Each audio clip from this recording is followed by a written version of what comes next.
Skip is an accomplished CEO who's run global businesses ranging from startup phases to mature businesses with over $1.5 billion in revenue.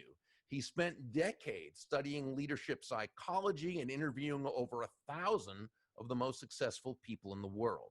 He's met or interviewed countless leaders, ranging from Keith Richards of the Rolling Stones to Zappos CEO Tony Hsieh to golfing champion Annika Sorenstam, excuse me.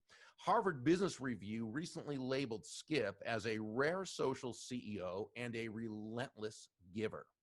Inc. magazine lists him as a top 100 leadership speaker.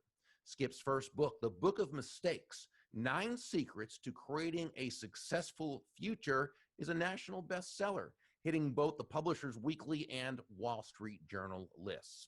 His Leadership Insights blog has won numerous awards, and his views have been featured in print and broadcast media, including the BBC, the New York Times, CNN, NPR, The Daily Beast, Inc., Entrepreneur, Fast Company, Harvard Business Review, Information Today, The Bookseller, Publishers Weekly, Columbus CEO Magazine, The Tennessean, and much more. I've known Skip for a few years now, and I got to tell you, he is also one of the most humble, one of the most kind, and just genuinely nice people around. Skip Pritchard, welcome, my brother. Great to be here, Bob, and I'm uncomfortable when you read those long introductions. I'd much rather hear about you. And be here on the influencer list of esteemed people that you have on it. Well, that's why you are the leader and influencer you are. You always make it about others. Certainly, of course, been a change in leadership from, well, we know from the Industrial Revolution, which was just simply top down.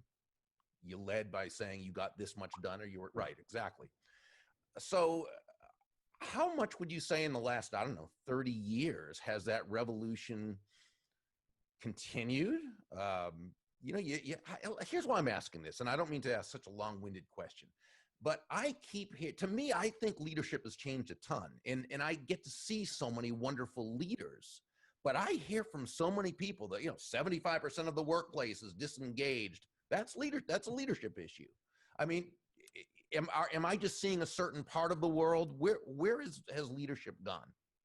Well, you just said a couple of things. One is at the tail end, you hit a hot button for me, which was 75% of the people are unengaged. And I get an email and a note in every day, feature this person who wrote a book on this, and everybody's disengaged. That's not true. It's not true.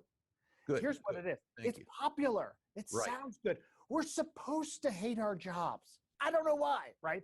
If you go to somebody and you say, I love my job, they go, wait, what? Like it's a little overdone. So I really doubt that 75% of the people in the world are that miserable with their lives that they're moping around and think the world's coming to an end every time they walk in at 8 o'clock. I think that's a little overplayed. But leadership has changed, Bob. I think it's less positional and it's more personal. I think it's more open. I think it's more transparent. I think that social media and things like this are kind of blowing the doors off and letting people see inside. And so what used to be, and it's much faster. So decisions that could be made in a back room with reasons that you don't understand, and you get this decision rolled out and you don't really know what to make of it. That's changed. It's much more open with, here's the problems we're facing. Here's how we're weighing this. Here's what we're deciding to do. Here's how that impacts you. We'd like your input on that. Could you help us along the way? So there's all kinds of things that have changed in terms of how a company can operate and make decisions.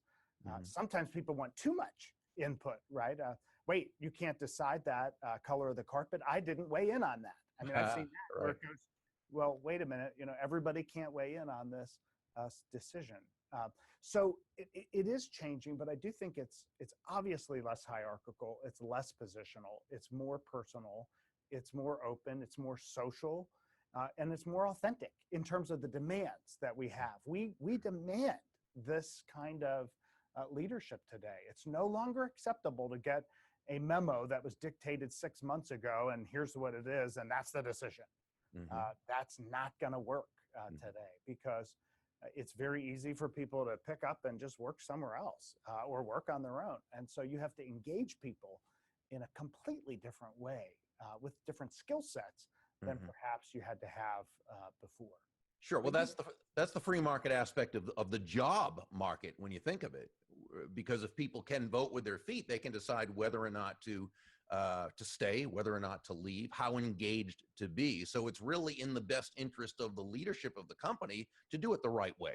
Absolutely. And Bob, go back 30 years. You were saying in this 30-year span, 30 years ago, people were still getting the gold watches and loyalty both directions. Well, loyalty stopped happening from companies to individuals.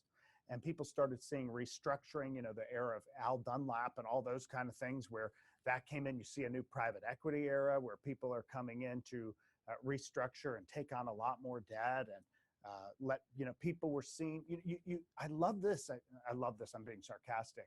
When you see vice presidents, instead of human resources or people, when they say human capital, I mean, they treat people as if they're widgets and an asset, and they're not. They're not. Rob Wagner writes about that. They're not people, and they're not yours, right? They're people.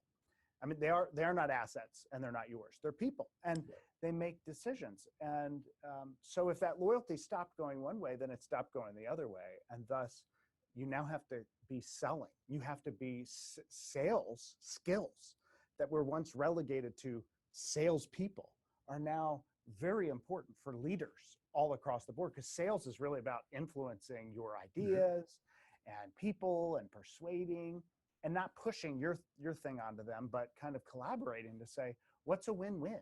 And that has a profound effect, I think, on leaders, because you're in it together, not just, this is what I want you to do. I think that's changed.